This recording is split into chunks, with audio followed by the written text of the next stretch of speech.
The final talk in this session is from Kaveh Zakeri, Optimism, Bias in Contemporary National Clinical Trial Network, Phase 3 Trials.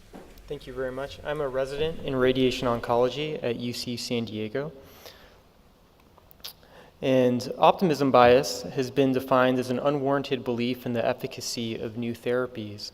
And this form of bias can lead to overestimation of treatment effects in sample size calculations, which could lead to underpowered clinical trials. There's also substantial evidence that underpowered clinical trials are widespread. The problem with underpowered clinical trials is that first, they can waste resources because time and money is spent on these studies and they may have little chance of showing a benefit. They can also predispose to a type 2 error, which means discarding a treatment which is actually an effective therapy. They can also be unethical, as some have argued, because patients are being exposed to harms of therapies with little likelihood of demonstrating a benefit of these therapies. So previously, a review of Phase 3 radiation therapy oncology group clinical trials from 1968 to 2002 found that many trials were designed to detect unrealistically large effect sizes. Overestimation of effect sizes was also shown to contribute to inconclusive findings in National Cancer Institute Phase 3 clinical trials from 1955 to 2006.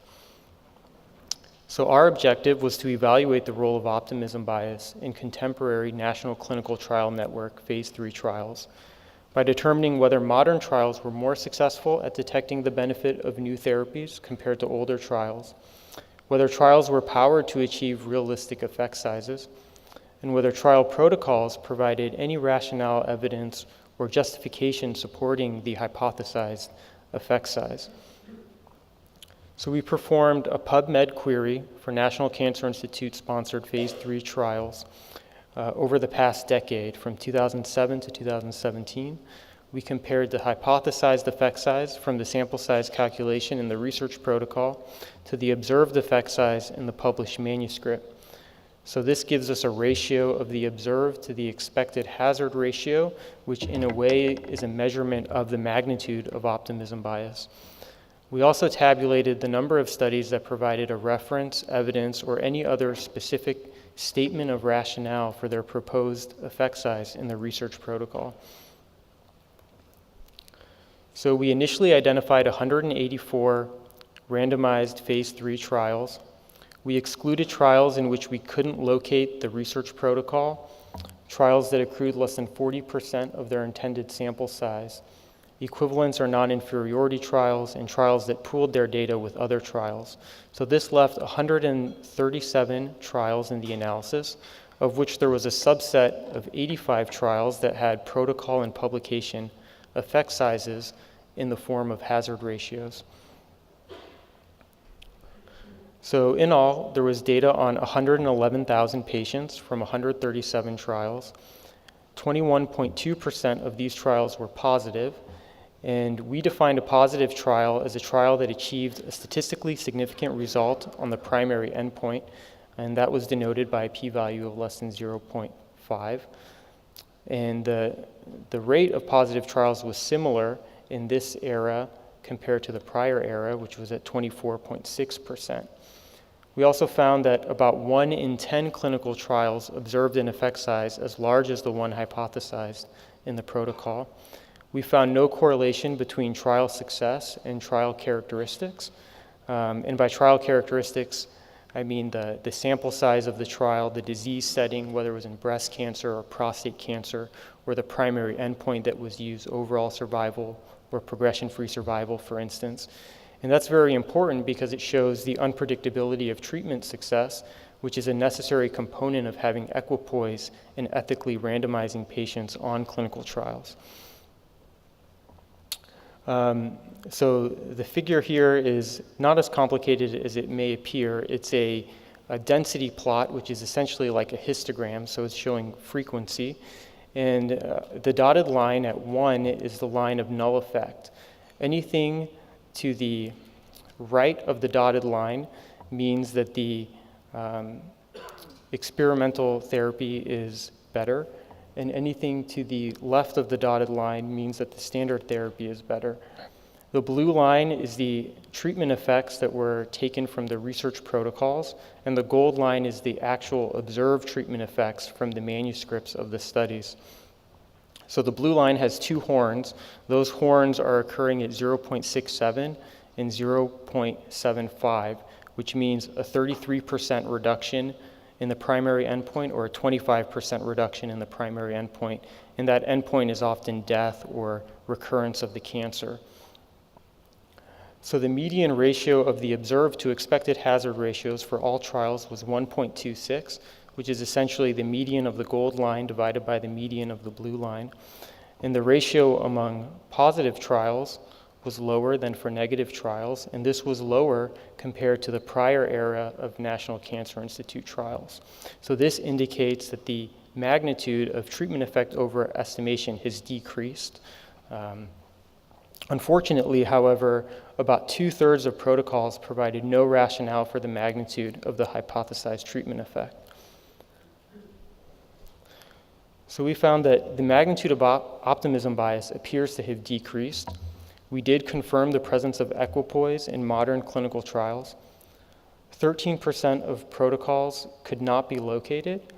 And I also want to emphasize that in order to get many of the protocols that we did ultimately obtain, it took a lot of emails and phone calls to the cooperative groups, and in some cases, literally begging and pleading in order to have access to these protocols to do this study. Overall, the proportion of positive trials was similar between the two eras at 21 to 24.6%. And that's with the understanding that the optimal proportion of positive trials is unclear. The majority of trials provided no rationale for the magnitude of the hypothesized treatment effect. So in conclusion, the magnitude of optimism bias in National Cancer Institute trials conducted over the past decade appears to have decreased compared to trials conducted over the past half century, roughly, without an increase in the proportion of positive trials. We need better accessibility to clinical trial research protocols. We also need better rationalization of hypothesized effect sizes in research protocols. And I just want to end with an example of one journal that I think has made the step in the right direction. This is the Journal of Clinical Oncology. It's one of the leading cancer journals. And they state here that in order for editors and reviewers to properly peer review a submission, as well as for readers to thoroughly interpret an article, a redaction of the protocol for all randomized phase 2 and 3 studies must be provided. I also just learned yesterday during one of the talks that clinicaltrials.gov will now allow protocols to be uploaded onto their website, which is a fantastic step because these protocols are really important and I think we should all have access to them. So I would encourage other journals to adopt this policy as well. Thank you.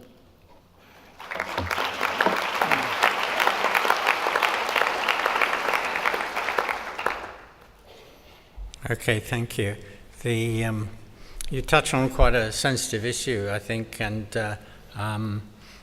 just from experience, well, not just experience, but basically if you choose a more modest target sample size, you're not going to get your trial funded because there are huge implications on cost.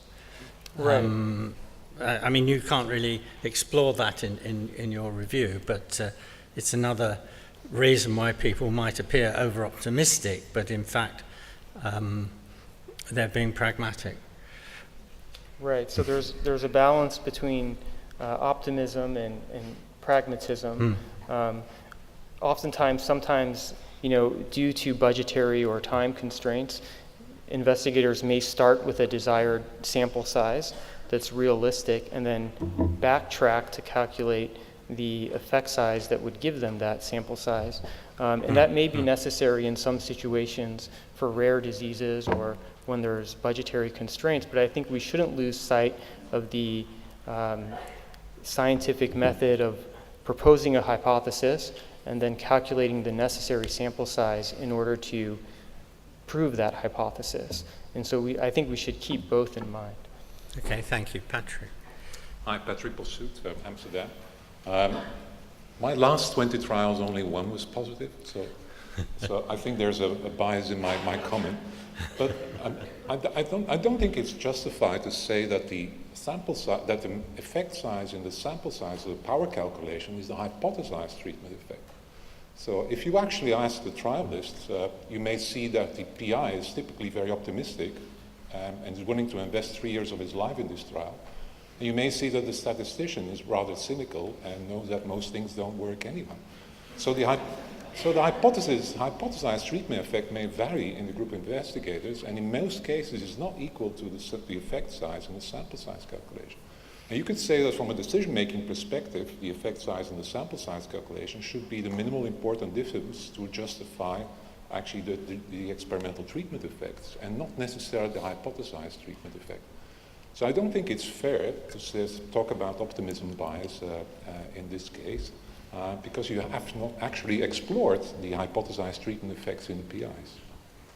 I actually agree with you. I think that's a very good point. So the issue that we were looking at in the protocols is, was there any rationale for the effect size that was proposed? So I think it would be very reasonable to say this is the minimally important effect size, and that's the one that we would like to see and power our trial for.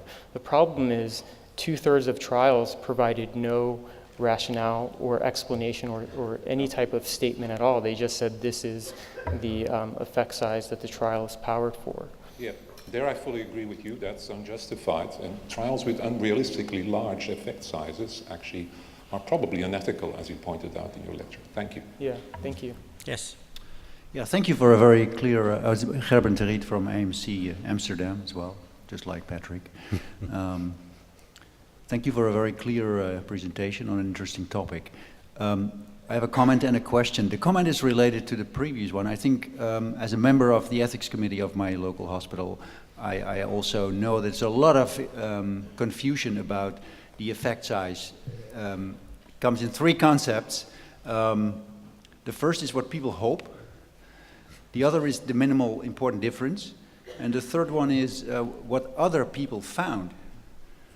So I think even in books of statistics there are a lot of mistakes. I actually think what should be the basis of the sample size calculation.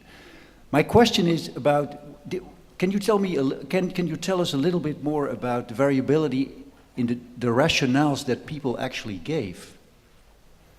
What is a good rationale, and what did people come up with? Right, that's a good question. So I made no judgment on what was a good rationale or what was a bad rationale.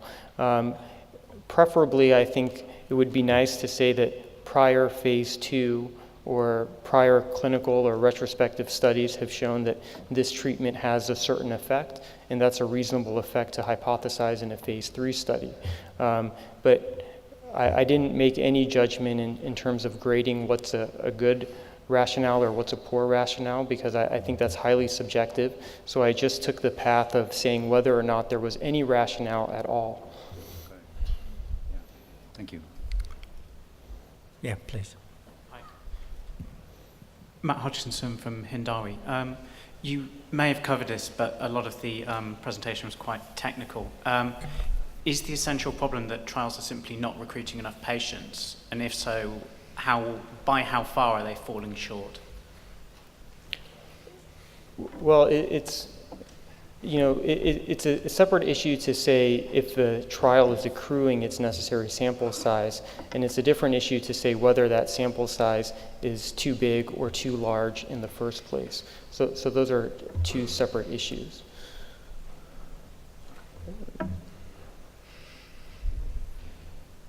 Right.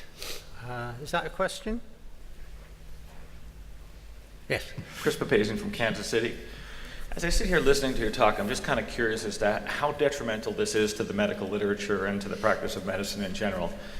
If you have a potential intervention that may be beneficial, it's highly unlikely that you're the only person who's ever going to do the study. So in fact, while your study may be underpowered and may not in fact find something that's statistically significant, and in fact it can contribute to the literature as other people do comparable studies and contribute to a meta-analysis. So Yeah, that's a very good point, and a lot of people have written about that underpowered trials actually may not be problematic because it's good to have some information instead of no information at all. And then as the point that you mentioned, they can be pooled later for meta-analyses. But many trials are not repeated. Sometimes we only have one shot at a particular treatment or therapy, especially in highly specialized fields. So we don't always have the benefit of having multiple trials of the same therapy across multiple continents or institutions. All right, thank you very much.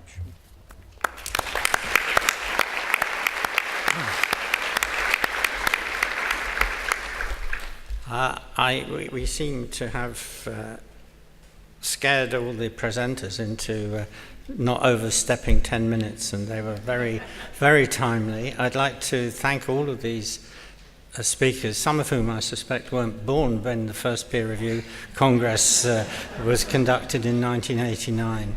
Anyway, perhaps we could thank them all again.